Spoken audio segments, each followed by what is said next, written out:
Hello and welcome to a DFS preview for the 2024 PGA Championship. My name is Eric, and here at SweetSpotDFS, it's all about trying to hit the optimal lineup every single week. And in these preview videos, I'm just going to go over all the data points you will want to use when researching which golfers you want to put in your lineups. So I'll be going over the course and tournament information, and I'm going to go over pass optimal and GPP winning lineups. Typically, I'd also cover the bucket system, but because there are two events they're being played prior to this PGA Championship, I can't give you all that information. I have to wait for the conclusion of those tournaments in order to put everything together. So I will keep that, or we will cover that in Tuesday's live video. I'll go over the bucket system there. I'll also cover the marquee tee times, which have been very successful recently. We'll also be going over the 7K combo buckets because that's another piece I've added to the SweetSpot process. Again, those are all going to be Tuesday, the live video that I will have out. I'll go live 7 p.m. Central Standard Time. So be on the lookout for that video. Come join us. It's a live chat. So if you have any questions you want to ask, I will answer them there. I will also be building lineups later that night using the entire SweetSpot process. So if you're kind of interested in building lineups around 1, 2, 3, or even 4 golfers, we'll use the optimizer to do that, or we'll use the optimizer to build lineups for you. So again, that's Tuesday night, 7 p.m. Central Standard Time. I will be going live. This is going to be like a short general informational or an informational video of, the general stats or the general things you want to be looking at. So without further ado, I'm going to start off by just reminding you of some giveaways. I know some people hate this kind of stuff. I am going to do a PGA Championship only giveaway. I'm going to give away $100. And the only way I'm going to give away $100 is if you see that goal all the way over there to the left, you see it's 762 subscribers out of 750. I need 24 new subscribers. If we hit that by Tuesday, so this video is going to be going out Saturday before the PGA Championship. By Tuesday, if I can get 24 new subscribers, I'm going to give away $100 during the PGA Championship live stream. Again, Tuesday night. So if you're not yet subscribed, do so. And then when we are there, it will just be you guys. If you want entries into that giveaway, show up Tuesday night.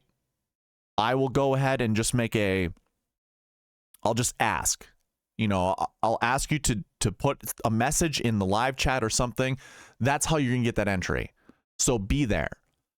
If you want additional entries, also comment on the preview video that I'm going to be posting here. And then I'm also cut those up into a course and tournament information video, as well as a pass optimal and GPP winning lineup video. So you're going to have 3 entries that you can put into this giveaway just by commenting down below on the YouTube comment section. I don't care what you comment. You can just say hi if you want. You can tell me who your favorite golfer is this week. It does not matter. As long as you are participating in that comment section down below, you're going to get an entry into that giveaway. Again, have to hit the goal, 726 out of 750. That is our monthly goal, but if we can hit that for the PGA Championship, I will give an additional $100. Plus, at the end of the month, I'll give away another $100. So those are the giveaway reminders. I also have a weekly giveaway of $5. That is for everyone who participated during the Wells Fargo Championship, as well as the Myrtle Beach. I didn't really do Myrtle Beach. Never mind. It was for the Wells Fargo Championship. So I'm going to give away $5 there. But also, if you comment on these PGA Championship videos, you'll be given entries into the weekly giveaway the next week. So it's my way to reward you guys for participating on the channel. Nothing is going to be unseen. Nothing's going to be unheard. You are all going to get essentially participation points just for participating on this channel. So again, subscribe to the channel, comment down below, join me in the live chat Tuesday, 7 p.m. Central Standard Time, and I'll be doing these giveaways. So that's kind of just the reminder there. I also want to remind you that I have a Prize Picks. I'm partnered with Prize Picks. There's a link in the description for this. Click on that link. Go sign up if you haven't already. Use the promo code SweetSpot and put at least $20 in your account. I will give you $20 back. So it's my way of helping you for helping me. So go ahead, use that that link or click on the link, use that code, sign up, put $20 in your account, and I will give you $20 back. Plus, Prize Picks is going to match your deposit up to $100. So it just wins all over. You can sign up for free essentially and have $40 in your account, or if you want to put the max match bonus, put $100 in your account and you'll have $200. You'll still get $20 back from me. So really $80 will give you $200. Entirely up to you. Again, link in the description. One last housekeeping item. I have a website.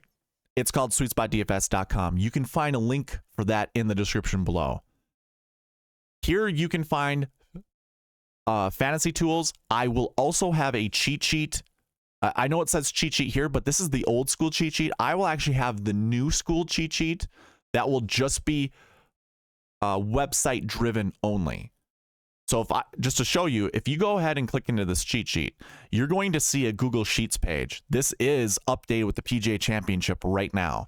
So you have all of this that you can use on that cheat sheet, but by the Tuesday live stream, I will have a cheat sheet in here and it will just be directly from the website.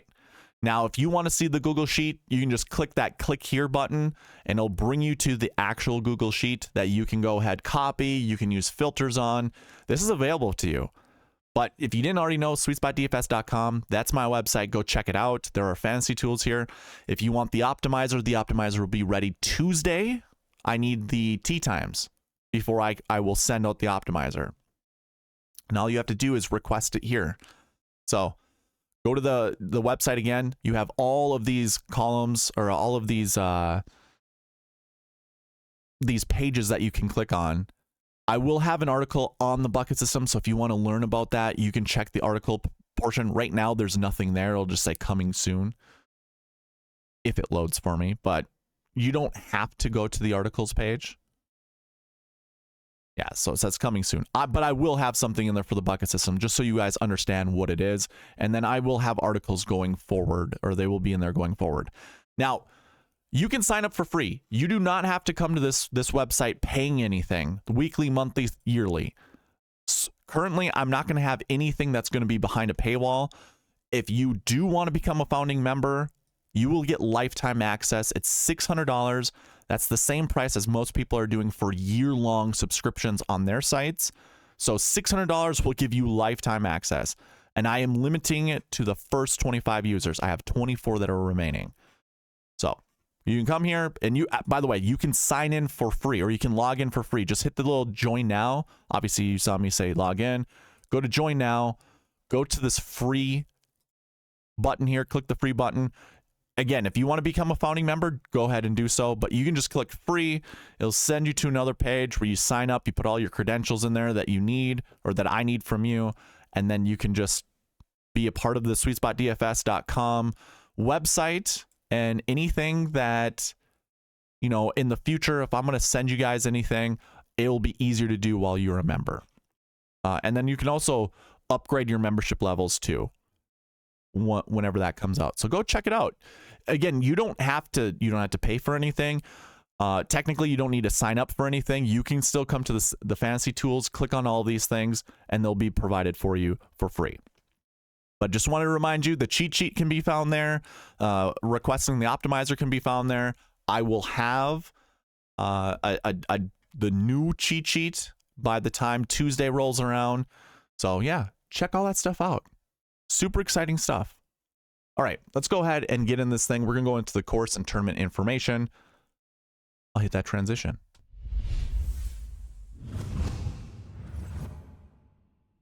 When it comes to the golf course and the tournament, I'm going to start a little bit different. Let me zoom in here. I'm going to talk about the tournament first, and then we're going to go into the tournament fact sheets and everything to go on with the golf course.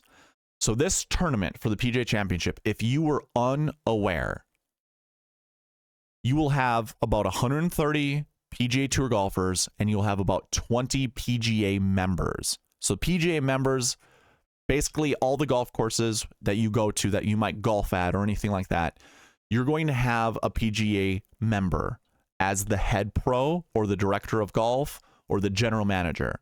He's going to be affiliated with the PGA of America. He will have membership status.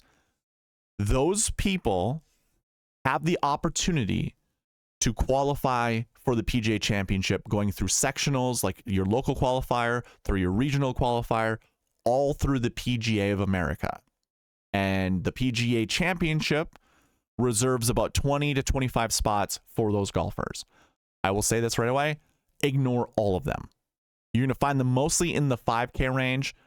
You don't need to play any of these golfers. I think as long as I've been playing PGA DFS and playing the PGA Championship, there's been one instance last year. Michael Block finished 14th.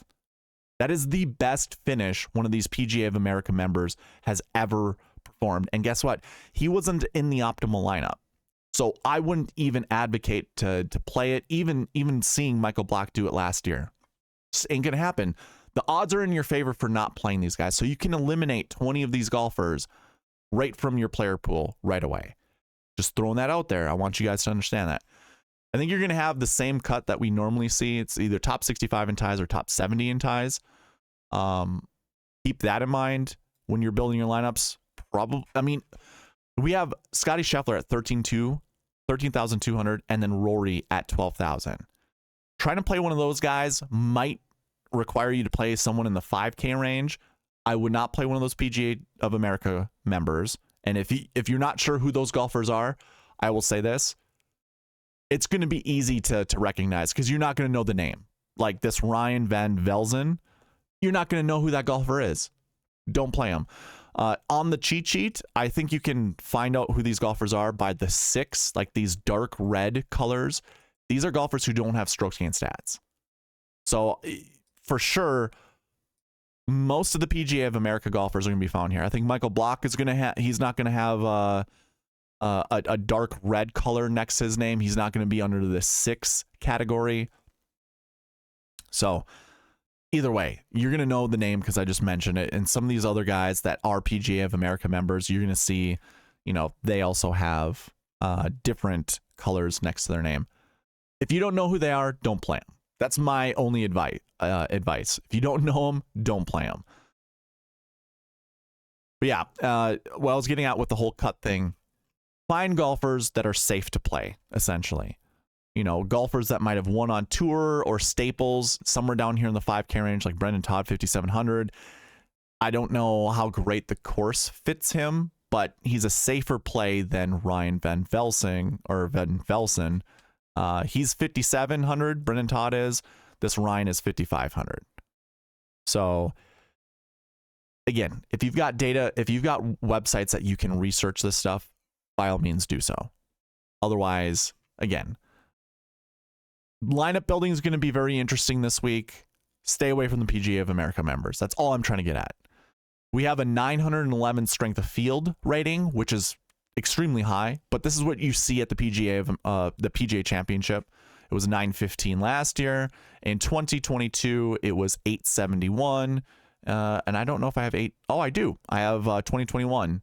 That was 913. So we're right in the same ballpark of the strength of field. So if you want to use data points or those data points to research which golfers should be best in your lineup, by all means do so. I think it's a smart thing to do. And yeah, check all that out. Now, let's get into the golf course. I want to double check something. I have the tournament fact sheets up right here. If you didn't know, the GCSAA.org provides tournament fact sheets. Those tournament fact sheets give you lots of juicy details that you would want to use for researching. These are all data points you'd want to use for researching. You have the golf course, you have the tournament, we have the par, the yardage, the stimp meter. Again, these are all data points that you can use for researching. We also have different course statistics. If you want to use those, go for it. Personally, the turf grass is the most important piece to me. So we have greens are T1 bent grass. To me, it's just bent grass. So just use that. And also on the cheat sheet, if I go back to the website, click here, go into this cheat sheet, you're going to see, I have to update this, my apologies, but this is going to be bent grass. These are bent grass stats. And don't worry. I did load bent grass in here. I just forgot to update the headers. The second grass is Zoysia, and I do not have stats for Zoysia. I do, but I haven't been able to put together the same kind of, I guess, spreadsheets for Zoysia that I've had for bent grass, Bermuda, and POA. So unfortunately, I do not have Zoysia to go with it. The PGA Tour golfers are going to spend most of their time on the greens. You're going to want to just look at bent grass. And again, the cheat sheet, I have that provided. These are all average finishing positions. Let me zoom in for you guys. You just scroll over to the course fit and you're going to see the bent grass right here. So I have bent grass events. This dates back to 2013. And then I have their average finishing position on bent grass, how often they finish inside the top 10 on bent grass golf courses. And then for the last 365 days, what is their average finish on bent grass? You can use all of these in your favor for researching which golfers you want to play in your lineups. Go ahead, go to that cheat sheet, put a filter on there. I do have a filter available. It's called DraftKings. Go check that out. And then, yeah, everything else. By the way, this will be updated throughout the week because, again, there are tournaments being played right now. The Wells Fargo Championship's being played. Also, the Myrtle Beach Classic, which is a new alternate event, that's also being played. So, no, this will update. The last week information here will update. I also, here, let me hide this really quick. I also will update the recent form stroke chain stats because I do not, again, I don't have Wells Fargo in there. And then I will update the season-long stroke chain stats to go along with it. So all of that stuff will be updated, and that will probably change some of these rankings. Now, if you're concerned about some of the rankings, just wait till the Tuesday live stream or pay attention to the cheat sheet as the days go on, as the week goes on. This will probably update when we have all these updated stats. Now, I don't take live stats into account, so you're going to see a lot of these live golfers a little bit worse than their PGA Tour counterparts. Like John Rahm, I have 18th. Brooks Koepka, I have 16th. You can go ahead and you know, again, I use PGA Tour stats, so that's why they're getting hurt. You know, Bryson 71st in my model. I'm most likely during the Tuesday live stream when I build lineups, I'm going to boost a lot of these golfers up because I know they're just better. You know, the model's not going to show it unless you have live golf stats. Most models aren't going to show that kind of stuff. So keep all of that in mind.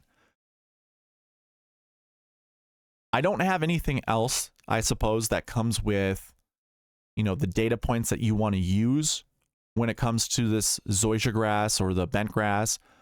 Go to the gcsa.org to find these tournament fact sheets and find the piece of information you find important. Again, bent grass is the most important one to me. I would even say the architect you could use.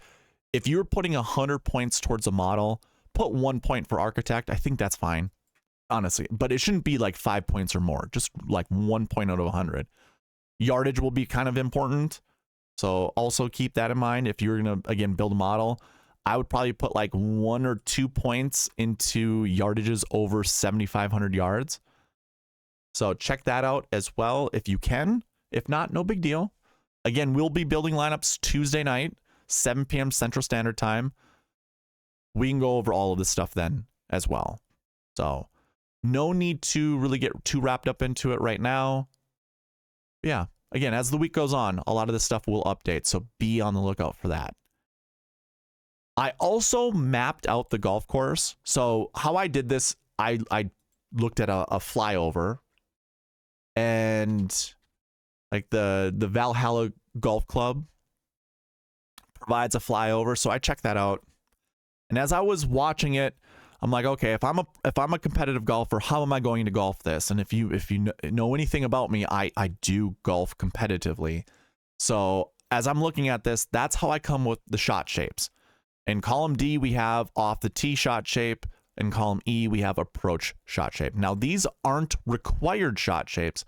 These are just beneficial shot shapes. If you were to hit that type of shot shape on those particular shots, if you're playing a drinking game right now, and the drinking game is how, whenever I say shot, you take a shot, you're probably pretty drunk. So I apologize for that, but that's the nature of the beast. Off the tee shot shape, approach shot shape. I have a little matrix here that kind of shows you a summary of what shot is beneficial. Again, just to repeat myself, these are not required shot shapes. They're just beneficial shot shapes that should help with scoring for the PGA Tour players.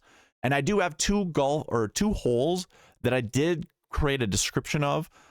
I thought they were very interesting golf holes. So hole number 7 is a par 5. Hole number 10 is also a par 5. And I think when it comes to trying to hit the green in 2, there are specific shot shapes that need to happen. So like, for instance, hole 7 says in order to hit the green in 2, a high fade or any kind of draw is needed off the tee. And that's because it pretty much makes a dog leg, like a 90-degree dog leg left off the tee. And by the way, these shot shapes are from right-handers' perspectives. So you just flip them for left hand. If you see a fade, it would be a draw. If you see a draw, it would be a fade. So just keep that in mind. But, you know, for hole 7, hitting a high fade will allow the ball to land soft in the fairway. And then that will be a good, you know, distance point to the green to try to hit the green in 2. That's all that means. If you aren't worried about a golfer trying to hit the green in 2, you can ignore this. It's any shot shape, any shot shape. Now, water protects the entire left side of this hole, which when you're playing competitive golf, if you sling a fade, you'd have to go over the water to have it come back. Now, that would be the best way to stop a golf ball on a hole because a fade can generate more backspin than a draw can. However, you are then flirting with hitting it over the water. That would be very aggressive, and if you did hit in the water, it is where your ball enters the water hazard. So just think of that. If someone did hit the water, they'd have to drop so much further back than if someone were hitting a draw. Away from the water, but having it come back into the water or into the hole. And then if you hit the water that way, you're going to be probably dropping much further up, either in the fairway or even close to the green or on the green, depending on what the hazard rules are. If they have lateral hazards or not. It all just depends. But keep that in mind. I do think hitting a fade is going to be the best way to score on that hole, but people will have to take on the water in order to do so. So that's why I just have any for the approach shot. But a draw to me is very beneficial. So like Rory on that hole, by the way, that seems really good for Rory. Now, when we go to like hole 10, the 590-yard par 5, to hit the green in 2, because the shape of the green, a fade is required. That green basically is just a narrow, depth-wise of north to south. It's very narrow, but it's very wide east to west, or west to east, however you want to look at it. And the fairway connects on the left side of the green, and then the green goes off to the right. There's a bunker in front of the green. I think there's a bunker behind the green, or 2 bunkers behind the green. Can't remember really off the top of my head, but hitting a fade into that hole would be perfect.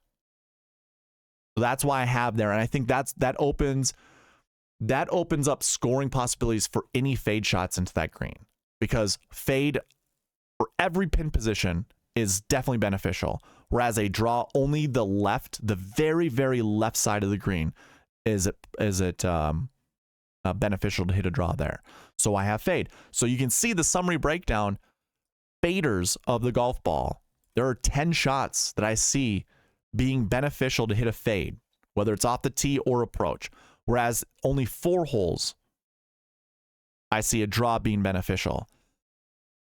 One other thing we could do, just to kind of prove this, so I think in 2014, so I have stats in 2014, or I have the results in 2014 right here. Valhalla, again, we're using the same golf course. Come on, spreadsheets, work with me. So 2014 Valhalla, Rory wins. Rory hits a draw. He's primarily a golfer who hits a draw. Phil Mickelson's a lefty. He hits a fade. He's hit a fade his whole life, but he can go both directions. Don't get me wrong. Ricky Fowler finished 3rd. He hits a draw. So your top 3 golfers here, they all hit that right to left shot shape. They did that in 2014. So if I go to the golf course and I'm showing you this matrix, I show 4 holes where a draw is beneficial, where I see 10 holes where a fade is beneficial. How can that be? If we look at the results again from 2014, the top 3 guys, I mean, you can see Henrik also tied for 3rd. He hits a fade. He's a right-handed golfer that hits a fade. So obviously he would fit that trend for me. But like, these are golfers who hit a draw. So too did Furyk. So too, well, Palmer was always known for hitting a draw, and then he tried to hit a fade for the longest time. Those guys hit draws. The Big Earn, the Big Easy, he also hit a draw. He can hit both. He could hit both directions. Steve Stricker hit a draw. Jimmy Walker hit a draw. Brandt Snedeker hit a draw. Jason Day hit a draw. These are all the Louis Oosthuizen hit a draw. These are just golfers I remember from 2014 and what their shot shapes were. Adam Scott hit it both directions, so you could count that as a draw or not. But you can see the majority of golfers up there hit draws. And I know you have to take my what's the word I'm looking for? There's no way I can show you what these golfers do. You just have to take my word for it. That's what I was trying to say. Take my word for it. I know. I've been in the golf industry for a very, very long time. I give golf lessons. I play competitive golf. I know shot shapes. I know these golfers' shot shapes almost by heart. I can look at a lot of these golfers and just know what shot shape they hit. Even Hunter Mahan, he was a draw golfer back then as well. So like, it would appear hitting a draw at this golf course has provided more results, at least for the 2014 PGA Championship, than hitting a fade. But when I map the golf course out, it looks like fades are more beneficial than draws. And by the way, there are golfers of all different kinds up here. Jim Furyk didn't hit the ball super far. These 3 golfers up here did, and then also Henrik Stenson never had a driver. He always hit his 3-wood, but he smacked his 3-wood. Most of these golfers hit it pretty far. Steve Stricker's not one of those guys. I can't remember if Hunter Mahan back in the day, if he had distance. I know he could smack. He was a good ball striker. I just don't remember if he hit it super far. Palmer could hit it far. Ricky could hit it pretty far, but obviously Rory was the cream of the crop when it came to distance. But I do think distance is going to matter, as it always does. Either way, I just wanted to provide that, be transparent with you guys. Again, I mapped it out. When I mapped it out, I just saw, hitting a fade seemed way more beneficial than a draw, but the results of 2014 would indicate the opposite. So just throwing that out there. And if you were like curious, like, okay, well, what does, how does that benefit me? Like, how do I find where these shot shapes are for these golfers? On the cheat sheet, I do have shot shape. So in column P on that cheat sheet, you can find shot shapes for most of the golfers. Some of these guys, I'm not positive. Like, I think Matthew Pavon hits a fade. I think Moronk hits a fade. I'm pretty sure Aaron Rye hits a fade. So I'm just going to go ahead and update that. But there are some golfers I don't know. And I'm going to be transparent with you. I don't know some, like Nikolai Højgaard. I'm not sure. But the rest of them, I'm, 99% sure that that's the shot shapes that they hit. Yeah. This is available to you on that cheat sheet. And you can find that cheat sheet on the website, SweetSpotDFS.com, under Fantasy Tools. Just click on cheat sheet. You'll find it there. That covers the tournament and golf course information. I don't have anything else to go along with that. So let's go ahead and go into the next segment, which will be Pass Optimal and GPP winning lineups. This is presented to you by the Fantasy Golf Pod. They are the ones that are helping this monthly giveaway be $100, whereas it used to be $50. So they're adding $50 to the pot. They're doubling the monthly giveaway amount. So go ahead, go thank them. Go thank Chad Wednesdays. I think that's when he's going to do his PGA Championship pod. Could be earlier, but go check out the Fantasy Golf Pod on YouTube. And go thank him with a subscription or a like on their video, on his videos. Goes a long way, trust me. But in 2017, actually, before we get into this, why I like to go over Pass Optimal and GPP winning lineups. It is to show us common salary builds for a major championship. Salaries are usually different. They're very It really depends on the tournament. I was just going to make a very general comment, and I don't think I can make a general comment. But you're going to see a lot of golfers in the 10K range. And this week, by the way, in 2024, for the 2024 PGA Championship, let me just go there right now. We have 13,200 is the top price, and that scrolls down. If I scroll down, we get down to 5K as your lowest price. So there's definitely some strategy to consider when it comes to building lineups based off a salary. And that's all that this segment is aimed to provide. Giving you guys an, just understanding how often do 10K golfers finish inside the top 10? How often do 9, 8, 7, 6? And I will have a pricing conversion because I think in 2024, just to take a look, just the 7K range in general, it's a very light. We got 20 golfers. So I will be doing a pricing conversion to try to bring these golfers closer to what we normally see on DraftKings, just to give you guys an idea of how that all looks. But for the time being, let's review all of the years leading up to this tournament. Try to get a sense of, what salaries are most important or which salary builds we see more often inside or as the optimal lineup or as the GPP winning lineup. So in 2017, what I see for your optimal lineup, it's all these golfers here with the little black tick marks next to their name. We had JT at 8,900, Louis at 7,500, Patrick Reed at 73, Francesco Molinari at 68. Then we have Matsuyama at 10.5 and Kevin Kisner 7K flat. Normally what I'll tell you, start with a 10.98, 7.76 build. And if you're just like, well, what do those numbers mean? 10K golfer, 9K golfer, 8K golfer, 2 7Ks, and 1 6K. Start there. That's a good baseline where to start. The optimal lineup that year had a 10, an 8, 3 7s, and a 6. Now it doesn't really it doesn't match what I just said, but you can make 2 substitutions.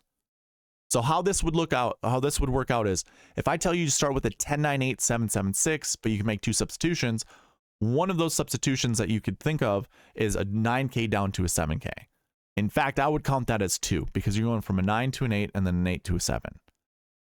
That's what this looks like. So it follows that theory perfectly. A more realistic lineup that gets closer to using up all the salary because the optimal left 2,000 on the table. A more realistic lineup would have had 2 8K golfers in there. So it would be a 10K Ricky Fowler, who was not in the optimal lineup, $8,900 Justin Thomas, $8,800 Matt Kuchar, 776. So pretty darn close to what I've, tried to hammer home every single week with starting your salary or starting your lineups with a particular salary build. In 2018, the optimal lineup left $100 on the table, so we didn't have to create a realistic optimal there, and unfortunately, I didn't keep track of the GPP winning lineup. But this one starts with a 9, 9, 9 start, 7, 7, 6. So that is without a 10K golfer, but guess what? That's still with 2 substitutions. Because we go from a 10 down to a 9, we skip the 8, or we don't have an 8, so we bring an 8 back up to a 9. So that's how you can have 3 9K golfers. It still follows that 10, 9, 8, 7, 7, 6 approach with 2 substitutions. So again, we're subbing a 10 down to a 9, and we're subbing an 8 up to a 9 as well to get our 3 9Ks. And that's what you get for the optimal lineup in 2018. In 2019, the optimal lineup left a bunch of money on the table, $2,100 to be exact. And we have let me find my mouse, 10K golfer, 8, 8, 6, 6, 7. So very interesting when it comes to lineup builds there. The $4 GPP winning lineup it scored 483 points, whereas I don't have optimal lineup. Never mind. My apologies. That used up all 50,000 of the salary, and it's these golfers here in blue. So we have 2 10K golfers, a 6K, an 8K, a 6K, and a 7K. So 2019 was all over the place. That's 2 10s, 1 8, 1 7, and 2 6s. That was your GPP winning lineup. A more realistic optimal lineup would have used pretty much all 50,000 of the salary, 49,800 to be exact. That's the golfers here highlighted in green. The salaries that are highlighted in green. You had a 10K golfer, 2 8s, make that 3 8s, a 7, and a 6. So again, there are two substitutions there technically. We do start with a 10K golfer. We do not have a 9K golfer. We're subbing that down to an 8. And we only have one 7K golfer. So that means or 1-7, the second one, we sub up to an 8K golfer. That's how you get 3 8Ks, a 10, a 7, and a 6. So again, that does follow the whole idea of starting with the 10, 9, 8, 7, 7, 6 approach. In 2020, our optimal left $1,700 on the table. I do have a GPP winning lineup here that used 50,000, which is really impressive. We'll go over this one. But your optimal lineup went 8, 9, 7, 7, 7, 8. That's ridiculous. That's very difficult to build. It's very it's very balanced though. But leaving $1,700 on the table is not advisable. I do not recommend it. I don't think it's smart to do that. Your GPP winning lineup had 5 golfers inside the top 4. That's impressive. That's super, super impressive. You had a 9K, an 8K, a 7, 10, 7, and I scrolled down to a 6K golfer down here. So just to repeat that differently, you have a 10, 9, 8, 7, 7, 6. That's again what I'm trying to preach when it comes to what type of salary builds you want to build around. I also have a more realistic lineup that is highlighted in green here. And that starts with a 10, 9, 8, 7, 7, 6. You have all 6 golfers inside the top 10, and you're using up $49,800. So your optimal lineup scored 610. If I tally this up really quick, it scored 608. So this was only 2 points behind the optimal lineup. And you would have started with a 10, 9, 8, 7, 7, 6. Again, I'm not blowing smoke. I try to be as transparent as possible, try to help you build the best lineups you possibly can for the PGA Championship. In 2021, where Phil Mickelson won, the optimal left $3,700 on the table. That's impossible. Don't do that because really Phil won at $6,700. If a 6K golfer wins, the optimal lineup most likely will be a very, very small price tag. Like you won't have to use that much money. But I would never build that way. I wouldn't even think about it. Here though, in 2021, it starts with a 6, 9, 8, 6, 7, 8. That was your optimal lineup. That scored the most points. Your Millie Maker lineup for that week had a 6, 9, 8, 8, 8, 9. So it was very balanced with Phil Mickelson. You know, that was like we'll call that like a high balance lineup where you have, you know, when you're trying to build balance, you start with like a 9K golfer, maybe another 9, 2 8s, or maybe even 3 8s, which obviously you did right here, and then another, or then a 6K golfer. And that's how you build that lineup. That's 2 9s, 3 8s, and a 6. That's difficult to do as well, but it's very unique. So if you want to go that route, by all means do so. A more realistic lineup. So the Millie Maker scored 501.5 points. This realistic lineup I'm about to talk about scored 520.5. So you would have won the Millie Maker, but it was about 8 points behind the optimal lineup. So the optimal scored 529.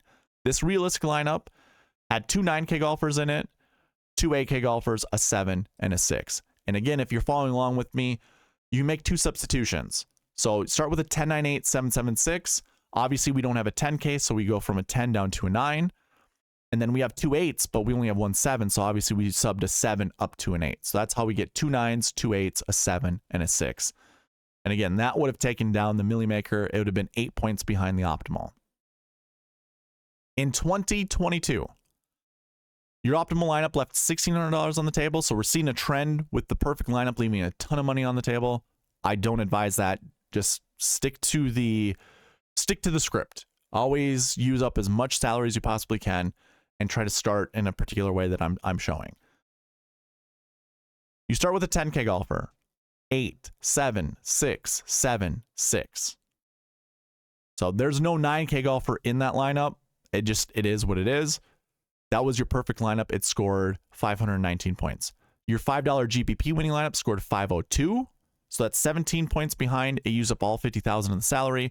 It was those same 5 golfers from the top. So it's a 10-8-7-6-7 or a 10-8-7-7-6. And then it has Joaquin Niemann down here at 8,500, which still follows that 10-9-8-7-7-6 approach, making only one substitution, a 9K golfer down to an 8K golfer. It uses up all 50,000 of the salary. So it's right down, it's right in the wheelhouse of what I've been talking about. Now, this more realistic optimal, so since this left $1,600 on the table, this one leaves only $600. It scores 515, so it's only 4 points behind the optimal. It'd go 10, 8, 7, 7, 7, 6. So 10, 8, 3 sevens, and a 6. And again, that actually is 2 substitutions as well. You're subbing a 9 down to an 8, and you're subbing an 8 down to a 7. That's how you get 3 sevens in that lineup. So keep that in mind. And then last year, your optimal lineup left $2,200 on the table. It scored 515 points. Started with Brooks Koepka at 10-1. Then we had Victor Hovland at 9,100. 7, 7, 7, 6. So 10, 9, 7, 7, 7, 6 is your optimal lineup build. Obviously, there's no AK golfer there. Your Millie Maker lineup scored 474. So that's, nearly 40 points. It's 41 points behind the optimal. And that's these golfers here in blue. Brooks, Hovland. So 10, 9, 7, 7, 8. And I scroll down a little bit to get to another 7K golfer. So just to repeat that a little slowly. 10, 9, 8, 7, 7, 7. Now that salary build is the third most popular optimal lineup build, as well as the third most popular GPP winning lineup build. 10, 9, 8, 7, 7, 7. The SweetSpot optimal, which I started recording last year, that scored 488 points. So that beat the Millie Maker by 14 points. And this follows everything that I talk about with the SweetSpot process. Use up all $50,000 of the salary. 10, 10, 7, 7, 7, 6. Now you're thinking to yourself, well, what the heck? You just told me I needed to go 10, 9, 8, 7, 7, 6. Yes, but you can make 2 substitutions. So 10, 9, 8, 7, 7, 6. There's no 9, but there are 2 10s. So that means a sub from a 9K up to a 10. And then there are 3 sevens. That means you sub the 8K down to a 7. So that still fits. It still fits the whole rules when it comes to building lineups based off of salaries. I only mention all this because I don't think building 4 8K golfers in a lineup is smart. Very rarely do you see that as an optimal lineup, and very rarely do you see that as a GPP winning lineup. So if you really want to win $1 million this week, reasons that I go over this are to show you there's a common build strategy when it comes to taking down a GPP, taking down an optimal lineup, or getting somewhere in between, which if you could get in between means you're going to take down the GPP. So these are all little tools that you can use, or just, things to analyze when building your lineups. I think just starting 10, 9, 8, 7, 7, 6 and just seeing what kind of lineups you can build is probably going to be the smart way to do things. Now, if you're also wondering like, well, how do I do that with this week's salary board? Obviously, we have a 13-2 Scotty. Technically, we only have 5 golfers that are a 10K, but I include anyone 10K and above in the 10K range. Scotty's kind of in a world of his own. We don't know if he's going to... we don't know if his wife is going to have their baby before the PGA Championship. We have no idea how that's going to affect him. There are a lot of question marks that go along with Scotty, especially at $13,200. But then when we scroll down, we see a whole 5K range, and 5K range with decent golfers in it, mind you. Luke List is no slouch. He's won a tournament in the 2023 fall season, the Sanderson Farms Championship. We have some other, notable golfers. Eric Van Rooyen won the Worldwide Technology Championship this last fall. There are winners. Nick Dunlap, by the way, rookie that won the American Express. He's here. There's a lot of good golfers in this 5K range. So here's what I will do. I will promise you, I didn't do it before building this or before making this video. But in the cheat sheet, I have a price conversion down here, and you're going to see what, each of these tiers are what their salaries are for the tournament, but what I will adjust them to based off of what we've seen as average salaries. This has, I think, the Genesis, I don't remember what tournament this is. Don't mind this, that's on the screen. I will update this, like I said. In fact, let me just go ahead and just delete this right now. And then I will update this with the new information. You'll be able to come here. And the reason that I say that is normally we see about 4 to 5 10K golfers. Normally we see somewhere between 7 to 9 9K golfers. Normally we see somewhere between 8 to 10 or 8 to 11 8K golfers. And normally we see around 35 to 40 7K golfers. I just mentioned this earlier in the podcast that we only have 20 7K golfers in the PGA Championship. When I price convert this, you're going to see around 35 to 40 7K golfers. So starting with that 10-9-8-7-7-6 strategy, you're most likely going to have to come here and use this price conversion to figure out who's actually in the 7K range. And that will be indicated by it saying tier 4 7K. That will be your 7K range. Because technically, to me, there are 6 tier levels when it comes to salaries, and I use the SweetSpot process to build lineups based off of that tier process. So that covers pass optimal and GPP winning lineups. That also kind of covers a little extra there with my salary analysis when it comes to this week's tournament. But that is all that I have for you when it comes to the preview of the 2024 PGA Championship. Just a reminder, check out SweetSpotDFS.com. Go sign up. Check all that stuff out. Again, I have giveaways that are happening. I have a PGA Championship only giveaway that I will be giving away $100 if we can reach that goal all the way over there. 726 out of 750 subscribers. I just need 24 new subscribers by Tuesday night. Tuesday night of the PGA Championship. I will be going live at 7 p.m. Central Standard Time. If we reach that goal of 750 subscribers, that means total members on this channel, total subscribers on this channel. If we get there, I'm giving away $100. And your way to get $100 is just by being subscribed and participating on this channel. Come in during the live stream, leave a comment there, leave the comments on all the videos that I'll be posting this week. You will get entries for each one of those comments that you make. Not each one of the comments, you get one entry per video you comment on. So you comment 100 times on one video, you're only going to get one entry. That makes it fair for everyone. So if you just want one entry into the giveaway, all you got to do is just comment one time. Doesn't matter which video it is, just preferably be the PGA Championship videos that I'm putting out, and then you get your name in the hat. All right. That's all that I have for you guys. So thank you for watching. Please leave a like on your way out and subscribe if you haven't. I'll see you Tuesday night, 7 p.m. Central Standard Time for the strategy video that will be live. All right. Bye.